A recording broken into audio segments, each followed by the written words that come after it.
Assalamualaikum warahmatullahi wabarakatuh. Salam sejahtera bagi kita semua.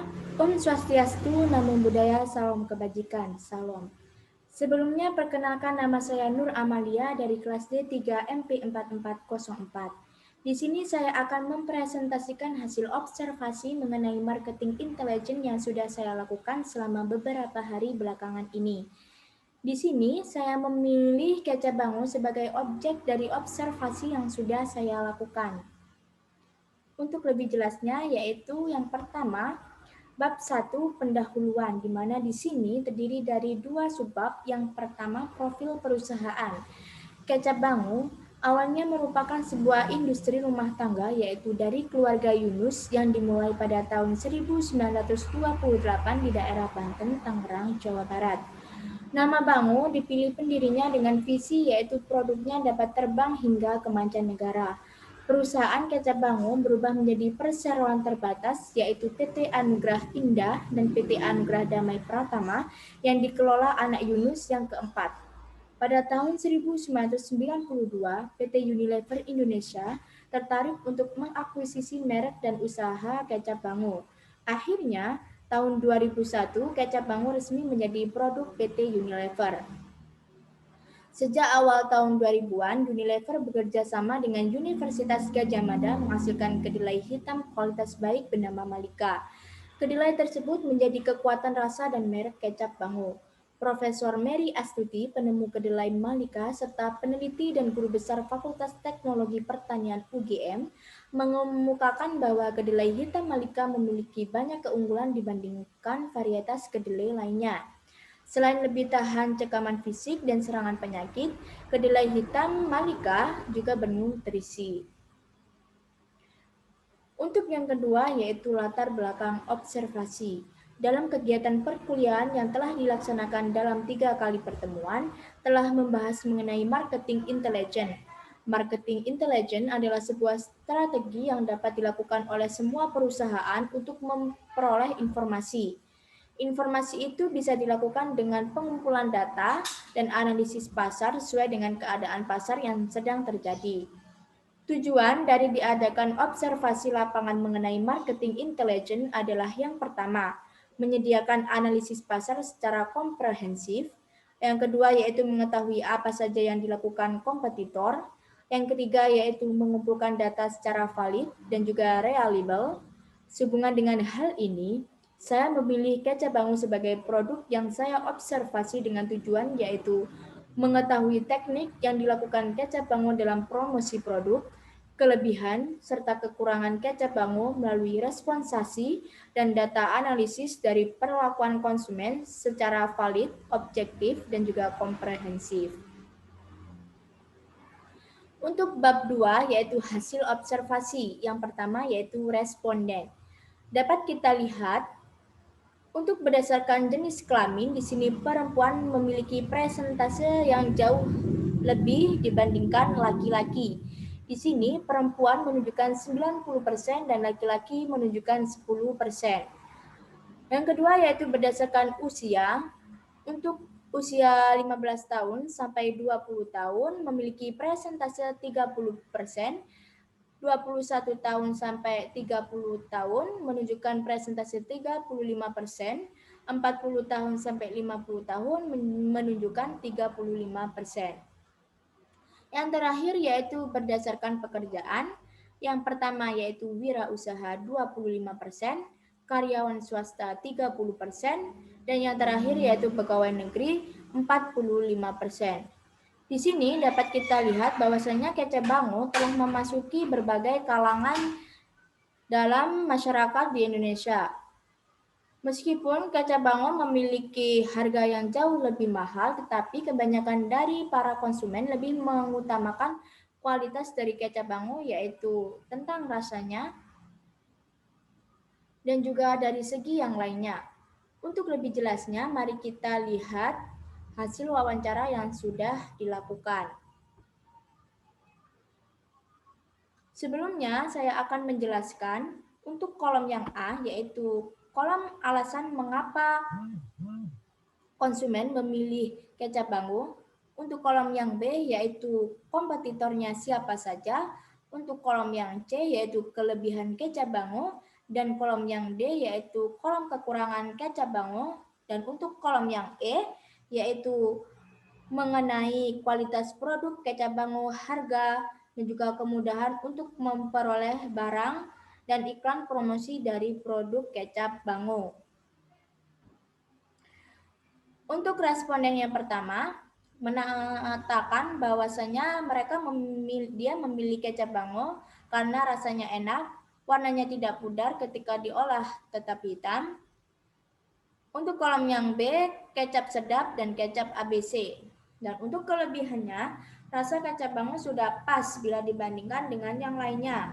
Menggunakan kecap Bango tidak memakai tambahan lainnya. Di sini dia tidak mengatakan kekurangan, dan untuk kolom yang E yaitu dia mengatakan untuk harga kecap Bango ini lebih mahal dibandingkan dengan produk yang lainnya.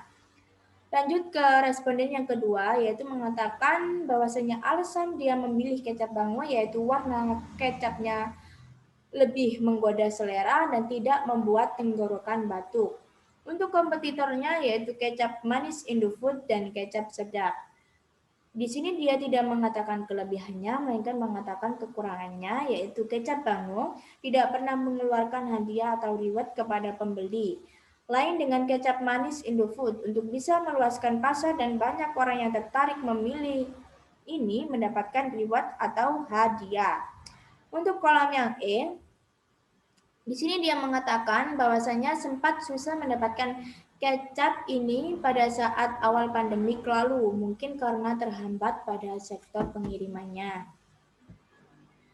Lanjut ke responden yang ketiga, yaitu alasan mengapa dia memilih kecap Bango yaitu kaya akan protein. Karena kecap Bango ini dipilih dari kedelai hitam pilihan dan rasa manisnya juga pas. Untuk kompetitornya yaitu kecap sedap, kecap ABC, dan kecap Indofood. Untuk kolom kelebihannya, dia mengatakan bahwasanya kecap manis Bango juga menawarkan berbagai macam volume kecap, sehingga konsumen lebih mudah menyesuaikan kebutuhan yang diinginkannya, walaupun kecap manis Bango memiliki harga yang lebih tinggi dibandingkan dengan kecap yang lainnya. Untuk kolom kekurangan, dia mengatakan bahwasanya kecap Bango bukan merupakan kecap meja. Teksturnya yang kental membuat tidak fleksibel, yaitu tidak pas jika digunakan untuk pelengkap cemilan. Untuk kolom yang E, di sini dia mengatakan kecap Bango ini sangat mudah sekali mendapatkannya karena semua swalayan pasti menjual produk ini. Karena memang kecap Bango ini sudah banyak dikenal dan dicari orang-orang. Untuk responden yang keempat, di sini dia mengatakan alasan dia memilih kecap Bango yaitu saya memilih kecap Bango karena sangat cocok sekali digunakan sebagai penyedap makanan dengan teksturnya yang kental. Di sini dia mengatakan bahwasanya kompetitornya yaitu kecap ABC. Untuk kelebihannya yaitu kecap yang memiliki kualitas baik adalah kecap yang teksturnya kental dan warna hitamnya pekat. Selain satu merek kecap yang memiliki karakteristik seperti ini adalah kecap Bango. Di sini dia tidak mengatakan kekurangannya. Untuk kolom yang E, yaitu dia mengatakan kecap Bango yang merupakan pesaing terdekat kecap ABC, baik dari pangsa pasar maupun brand equity, membuat persaingan semakin panas. Promosi-promosi kreatif dan konsep pemasaran yang matang kerap dijalankan oleh kecap Bango, melambungkan brand kecap manis Bango, dan membuat pangsa pasar dan brand indeks. Untuk responden yang kelima, yaitu dia mengatakan alasan mengapa dia memilih kecap Bango, yaitu kecap Bango merupakan kecap yang memiliki kualitas terbaik di antara kecap lainnya dari segi cita rasa, harga, dan kemasan sudah sangat sesuai. Untuk kompetitornya, dia mengatakan kecap ABC dan kecap Indofood. Di sini dia tidak mengatakan kelebihannya. Di sini dia mengatakan kekurangannya yaitu kemasan kecap manis Bango. Atribut kecap manis Bango masih dinilai cukup menarik. Hal ini disebabkan banyak konsumen yang membeli kecap manis bango dengan kemasan isi ulang sehingga konsumen menilai kemasan isi ulang masih mudah tumpah apabila terjadi hal yang tidak diinginkan. Untuk kolom yang E, di sini dia mengatakan kreativitas promosi dari para marketer juga mempunyai andil besar, seperti konsep pemasaran kreatif yang didengung-dengungkan oleh Kecap Manis Bango melalui promosinya yang bertajuk Festival Jajanan Bango dianggap sebagai terobosan yang pintar karena dinilai mampu meningkatkan emosi dan brand awareness konsumen terhadap produk Bango. Untuk bagian yang ketiga yaitu penutupan, di mana di sini yang pertama yaitu ada kesimpulan. Marketing intelijen memang sangat penting dalam mengetahui apa yang dilakukan oleh kompetitor, mencari data-data yang berkaitan dengan kondisi internal dari kompetitor, seperti untuk mendapatkan informasi produk andalan dari pesaing, keunggulan produk pesaing, kemana pesaing membidik sasaran, serta mempelajari pola-pola strategi pesaing secara detail. Sehingga berdasarkan informasi yang diperoleh tersebut, perusahaan dapat mengatur suatu strategi antisipatif dan untuk meningkatkan produk sendiri melebihi produk yang sudah dihasilkan pesaing. Dari hasil observasi yang telah dilakukan melalui marketing intelligence, produk Bango sangat mempunyai banyak kelebihan di mata konsumen. Teknik promosi yang dilakukan Kecap Bango sangat menarik, yaitu dengan mengadakan suatu festival dalam rangka memperkenalkan Kecap Bango kepada halayak dan mampu memasuki semua kalangan dibandingkan dengan produk pesaing. Dari segi harga, memang Kecap Bango lebih mahal, tapi di sini Kecap Bango melakukan strategi pemasaran dengan cara menawarkan produknya dengan berbagai volume agar sesuai dengan kebutuhan konsumen. Hal ini dilakukan agar konsumen tetap memilih Kecap Bango tanpa harus mengurangi harga dan juga kualitasnya.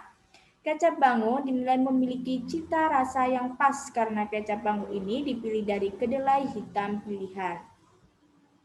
Untuk bagian yang terakhir yaitu mengenai saran, dalam kegiatan observasi lapangan yang sudah dilakukan telah menunjukkan beberapa informasi yang ditunjukkan melalui data serta analisis yang komprehensif. Untuk kedepannya, Kecap Bango diharuskan untuk mempertahankan kegiatan promosi yang dilakukan secara festival, yaitu Jajanan Bango. Uniknya di sini Kecap Bango tidak hanya memperkenalkan produknya saja, tapi juga kuliner khas Indonesia. Diharapkan kepada Kecap Bango untuk terus melakukan pengolahan dari segi dimensi, baik itu peningkatan kualitas, pelayanan, pemasaran merek, produk, dan evaluasi brand corporate secara berkala terhadap para konsumen. Kecap Bango sehingga mampu meningkatkan brand awareness serta terus mendorong minat beli para konsumen yang bertujuan memperluas pasar.